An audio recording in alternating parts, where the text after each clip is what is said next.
የእግዚአብሔር ጀነራል ኤኤ አለን በ20ኛው ክፍለ ዘመን የፈውስና የመነቃቃት አገልግሎት ታሪክ ውስጥ ስማቸው በግንባር ቀደምትነት የተመዘገቡ ብዙ የእግዚአብሔር አገልጋዮችና ጀነራሎች ነበሩ።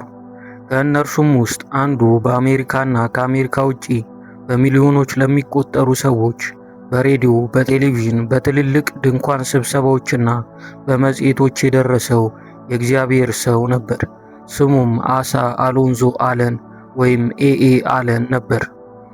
ብዙዎችም ጎድስ ማን ኦፍ ፌዝ ኤንድ ፓወር የእምነትና የኃይል የእግዚአብሔር ሰው በሚል ስያሜ በደንብ ያውቁት ነበር። ግን የእርሱ ታሪክ የድል ብቻ ታሪክ አልነበረም። ነገር ግን የትግል፣ የተቃውሞ፣ የክርክር፣ የታላቅ ራዕይ ታሪክም ጭምር እንጂ። አሳ አሎንዞ አለን በመጋቢት 27 እንደ አውሮፓውያን አቆጣጠር በ1911 በሰልፈር ሮክ አረካንሳስ አሜሪካ ተወለደ። ያደገበት ሕይወት አልጋ ባልጋ የሆነና ቀላል ሕይወት አልነበረም። ድህነትና ከባድ የሥራ ጫናን ገና በልጅነቱ ተጋፍቷል። ነገር ግን በልጅነቱ የታየ አንድ ነገር ነበር፤ ሙዚቃንና የምስራች ወንጌልን መውደድ። በታሪክ መዝገብ እንደተመዘገበው ከሆነ አለን ሕዝብን በመንገድ ዳር ላይ በመዘመር በማስደነቅ ገንዘብ ያገኝ ነበር። ይህ ትንሽ ልጅ አንድ ቀን በሚሊዮኖች ፊት የሚያስተላልፈው የወንጌል መልእክት እንደሚኖረው በዚያን ጊዜ ማንም ሊያውቅ አይችልም ነበር። በ1934 እንደ አውሮፓውያን አቆጣጠር አካባቢ አለን በመንፈስ ቅዱስ በተሞላ በሜቶዲስት ቤተክርስቲያን ውስጥ ክርስቶስን ተቀበለ። ከዚያም የሕይወቱ አቅጣጫ ተለወጠ። በ1936 እንደ አውሮፓውያን አቆጣጠር የአሴምብሊ ኦፍ ጋድ አገልጋይ ሆኖ ተሾመ። እናም የስብከት አገልግሎቱን በይፋ ጀመረ። ይህ ወቅት ግን የአሜሪካ የኢኮኖሚ ችግር በሰፊው የተሰራጨበት ወቅት ነበር። አገልጋይ ሆኖ ከቦታ ቦታ መሄድ፣ ለሕዝብ መስበክና ቤተክርስቲያንን ማገልገል ትልቅ መስዋዕትነትም ይጠይቅ ነበር። ከዛም አለን በ1947 እንደ አውሮፓውያን አቆጣጠር ኮርፐስ ክራይስት ቴክሳስ በምትሰኝ ትንሽ ቤተክርስቲያን ውስጥ መጋቢ ሆኖ ማገልገል ጀመረ።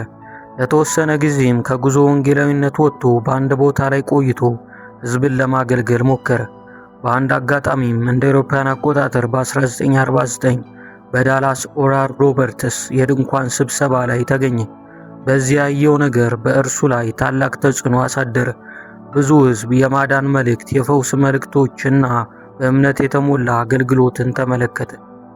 አለንም በዚያን ጊዜ አንድ ነገር አመነ፤ እግዚአብሔር አሁንም በሕዝቡ መካከል በኃይል መስራት ይችላል የሚል ነበር።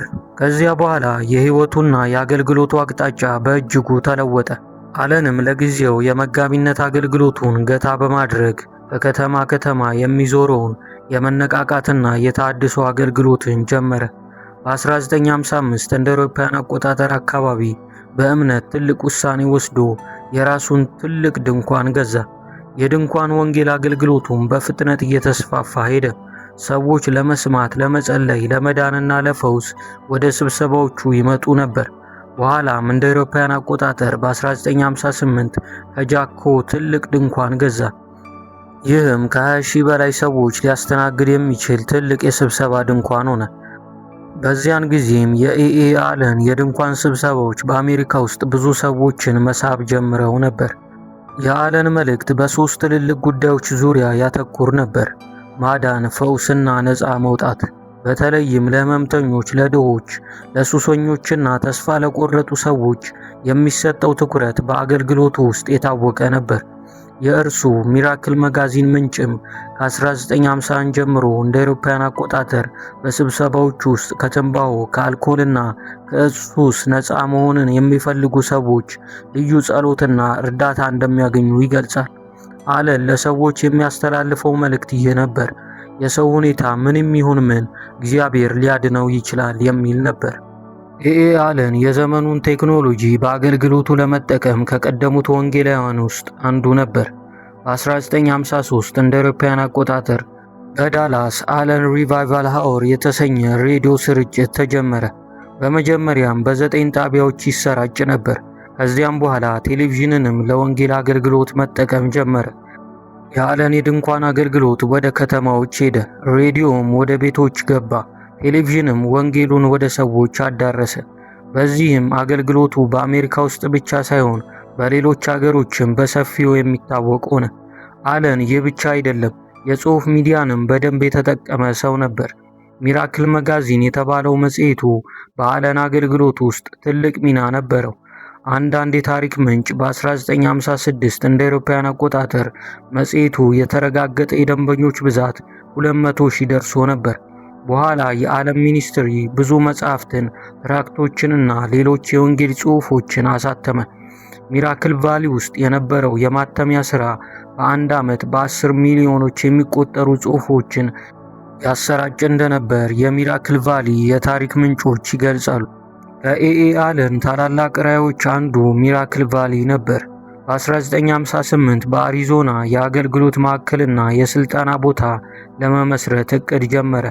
የአለን ራዕይ በዚያ ቦታ ላይ ሰዎችን ለአገልግሎት ማሰልጠን ነበር። አገልጋዮችንም አሰልጥኖ ወደ መከሩ መስክ መላክ የሚል ራዕይ ነበረው። በሚራክል ቫሊ የመጽሐፍ ቅዱስ ሥልጠና ተጀመረ። የማተሚያ ሥራዎችም ተካሄዱ። አገልጋዮችም ይሰበሰቡ ነበር። ኤኤ አለን የአሜሪካ የዘር መድሎ ችግር በነበረበት ዘመን የተለያዩ ዘሮች አብረው በስብሰባው እንዲሳተፉ የሚያበረታታ አቋም ወሰደ። ይህ በዚያን ዘመን ቀላል አልነበረም። በአንዳንድ ቦታዎች የዘር መለያየት ሕጋዊ በነበረበት ጊዜ ነበር። አለን ግን ወንጌል ለሰው ሁሉ እንደሆነ በማመን በስብሰባዎቹ የዘር መለያየትን ለመቃወም ተንቀሳቅሷል። ኤኤ አለን በሕይወቱ ውስጥ በብዙ ክርክሮችና ክሶች ውስጥ ማለፉ አልቀረም። በ1955 እንደ አውሮፓውያን አቆጣጠር በቴኔሲ የነበረ አንድ የመኪና አደጋና እስር ጉዳይ ከፍተኛ ውዝግብ ፈጠረ። የጉዳዩ ዝርዝር እስከ ዛሬ ድረስ በተለያዩ ምንጮች በተለያየ መንገድ ይቀርባል። በዚህ ምክንያት ከአሴምብሊ ኦፍ ጋድ ጋር የነበረው ግንኙነት ሻክሮ ነበር። በመጨረሻም የነበረውን ሹመትና አገልግሎቱን ተወ። ይህ ለአለን ትልቅ የሕይወት ፈተና ነበር። ነገር ግን አለን አገልግሎቱን አላቆመም። በ1960ዎቹ እንደ አውሮፓውያን አቆጣጠር ኤኤ አለን በአሜሪካ እጅግ የታወቀ የመነቃቃትና የተሃድሶ ወንጌላዊ ሆኖ ቀጠለ። የድንኳን ስብሰባዎች፣ ሬዲዮ፣ ቴሌቪዥን፣ መጽሔቶች፣ መጻሕፍትና የሥልጠና ማዕከሉ በአንድ ላይ ይሰሩ ነበር። አገልግሎቱ በፊሊፒንስም ተስፋፋና ብዙ ሰዎች በትልልቅ ስብሰባዎች ላይ ይሳተፉ ነበር። በሚራክል ቫሊ የባይብል ኮሌጅ አገልግሎትም ተጠናከረ። አንዳንድ የዓለም ሚኒስትሪ ምንጮች ከ400 በላይ ቤተ ክርስቲያናት በአገልግሎቱ እንደተመሰረቱ ይናገራሉ። ኤኤ አለን በአገልግሎቱ ከፍተኛ ዘመን ውስጥ እንኳን የግል ሕይወቱ የጤና ሁኔታው ችግሮች ነበሩት። በ1967 እንደ አውሮፓውያን አቆጣጠር ከባለቤቱ ሌክሲ ኢ አለን ጋር ፍቺን አደረገ። በዚህም ትዳር ውስጥ 4 ልጆች እንደነበሯቸው ታሪካዊ ምንጮች ይገልጻሉ። ከዚያም በ1970 እንደ አውሮፓውያን አቆጣጠር የሕይወቱ መጨረሻ ዓመት ሆነ። ሰኔ 11 1970 እንደ አውሮፓውያን አቆጣጠር ኤኤ አለን በሳን ፍራንሲስኮ በ59 ዓመቱ ወደ ጌታ ሄደ። ዛሬ የኤኤ አለን ሕይወት ስንመለከት አንድ ነገር ማስተዋል አለብን። እርሱ ፍጹም ሰው አልነበረም። ስህተቶችና ውዝግቦች ነበሩት። ነገር ግን በዘመኑ የነበረውን የወንጌል አገልግሎት በአዲስ መንገድ ለማድረስ የሞከረ ሰው ነበር። ድንኳንን ተጠቅሟል። ሬዲዮንን እንዲሁ ተጠቅሟል። ቴሌቪዥንንም፣ መጽሔትና መጻሕፍትንም እንዲሁ የተጠቀመ ሰው ነበር። አገልጋዮችን ለማሰልጠን ተቋምን መስርቷል እና ወንጌልን ወደ ሰፊ ሕዝብ ለማድረስ የሚችለውን መንገድ ሁሉ ለመጠቀም ሞክሯል። የኤኤ አለን ታሪክ ለዛሬ ትውልድ ብዙ ትምህርት ይዟል። እግዚአብሔር ለአንድ ትውልድ የሰጠው አንድ ሰው ሲያልፍ፣ ተልእኮ ግን በሌሎች ራሳቸውን ለእግዚአብሔር በሰጡ ሰዎች ሊቀጥል ይችላል። ኤኤ አለን የድንኳን አገልግሎት ወንጌልን ወደ ከተሞች አዳረሰ።